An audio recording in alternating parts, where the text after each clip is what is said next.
Bonjour, nous sommes les élèves de la classe de CE2-CM1 de l'école de Saint-Martin, dans les Hautes-Pyrénées. Et voici un petit reportage sur un grand sujet d'actualité, les écrans. Les écrans, c'est génial, mais il faut quand même s'en méfier. Les écrans, ce sont les ordinateurs, les tablettes, les jeux vidéo, les télévisions, les téléphones portables et la montre connectée. En classe, nous avons d'abord échangé sur tout ce que nous pensions savoir sur les écrans.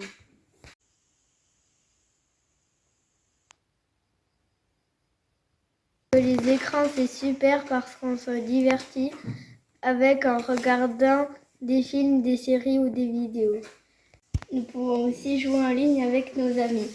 En plus, plusieurs jeux sont gratuits. Mais même si nous aimons beaucoup les écrans, nous savons qu'ils ne sont pas toujours bons pour nous. Ils abîment nos yeux, nous excitent ou nous fatiguent. Ils nous rendent sédentaires alors qu'on pourrait aller jouer dehors. Ils sont à l'origine des disputes familiales. Certaines images peuvent nous faire peur ou nous choquer. Cela est arrivé à plusieurs d'entre nous. Nous savons aussi que l'on peut rencontrer des personnes malveillantes sur les écrans. Nous nous sommes rendus compte que ce que nous pensions savoir n'était pas toujours vrai. Par exemple, l'un de nous croyait qu'il pouvait maigrir en jouant à des jeux vidéo parce qu'il transpirait. Mais en fait, il a compris qu'il transpirait parce qu'il stressait. Nous pensions que les écrans font mal à la tête et qu'ils détruisent nos neurones, mais ça non plus, ce n'est pas vrai. Après ces premiers échanges, nous avons lu des BD et des articles extraits des magazines édités par la Ligue contre le cancer.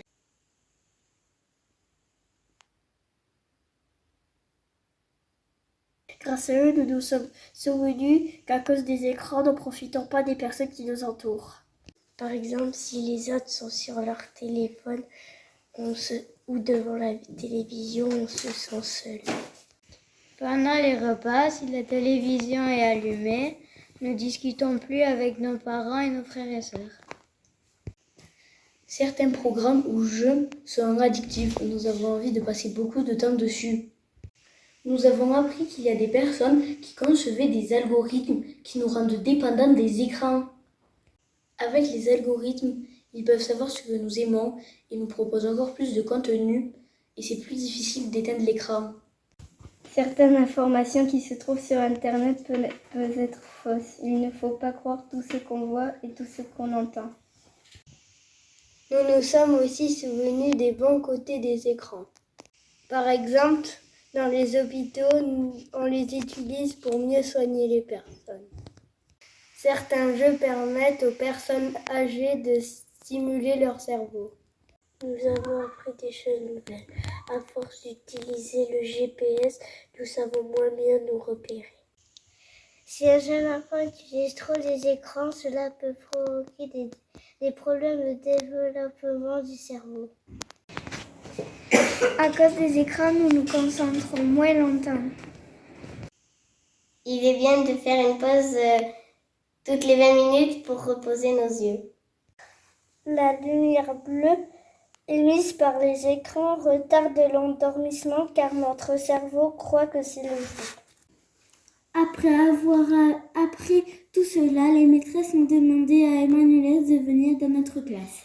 Elle fait partie de l'association des Chevaliers du Web qui fait de la prévention contre le danger des écrans.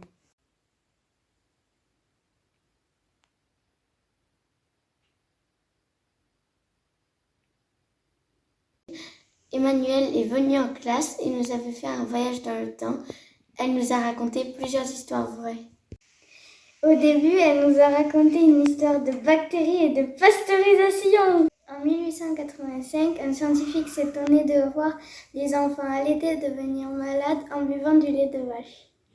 Il a fait des recherches et s'est rendu compte que le lait de vache avait beaucoup de bactéries et qu'une seule bactérie donnait 500 nouvelles bactéries en 1 heure seulement. Il fallait chauffer le lait pour tuer ces bactéries et le conserver au frais. Ce scientifique s'appelait Louis Pasteur. Mais pourquoi Emmanuelle nous a-t-elle parlé des bactéries alors que nous sommes sur les écrans? Eh bien, les méchancetés et les moqueries qu'on peut avoir sur les écrans sont comme des bactéries. Elles peuvent rester en nous, nous faire du mal et être très nombreuses. Mais notre cerveau n'est pas une poubelle. On n'y laisse pas entrer les injures, les moqueries.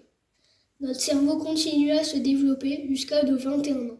La deuxième histoire que Emmanuel nous a racontée se passe à San Francisco. Matt cherche du travail. Il n'est pas trop motivé, mais il aime bien faire du dessin. Un jour, il a une idée. Créer un dessin animé qu'il va vendre à la chaîne de télévision. Une chaîne de télévision achète des programmes.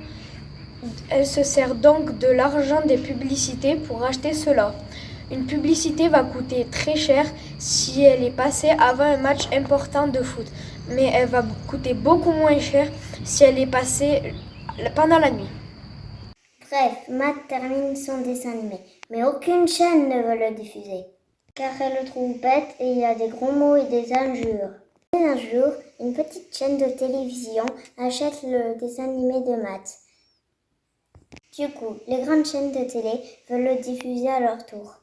Le dessin animé, nous le connaissons, il s'agit des Simpsons, créé par Matt Groening. Matt ne voulait pas que ses fils le regardent avant ses 14 ans. Emmanuel nous a raconté une troisième histoire vraie, celle des GAFA. Ce sont les 5 entreprises du numérique parmi les plus riches du monde. Des chefs de ces entreprises ne veulent pas que leurs enfants aient leur téléphone avant 16 ans. Ils fabriquent ces outils pour tous les enfants du monde, mais pas pour leurs enfants. Pourquoi ? C'est pour les protéger de toutes les bactéries. Enfin, Emmanuel nous a raconté une dernière histoire vraie. Un pédiatre s'étonnait de recevoir des enfants qui avaient du mal à parler et à regarder dans les yeux.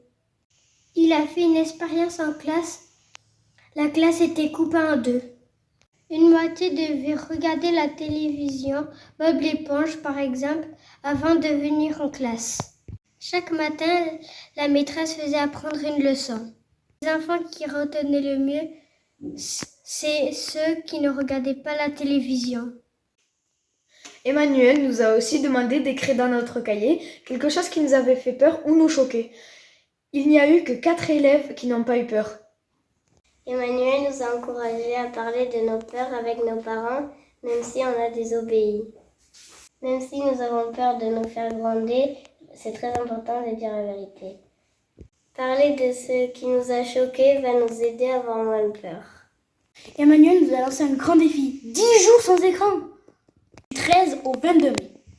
Vous imaginez le choc, 10 jours sans écran. Voilà nos premières réactions. J'étais fâchée parce que ça va être dur de ne pas jouer à Fortnite pendant 10 jours. Ça va être facile parce que j'utilise pas beaucoup les écrans.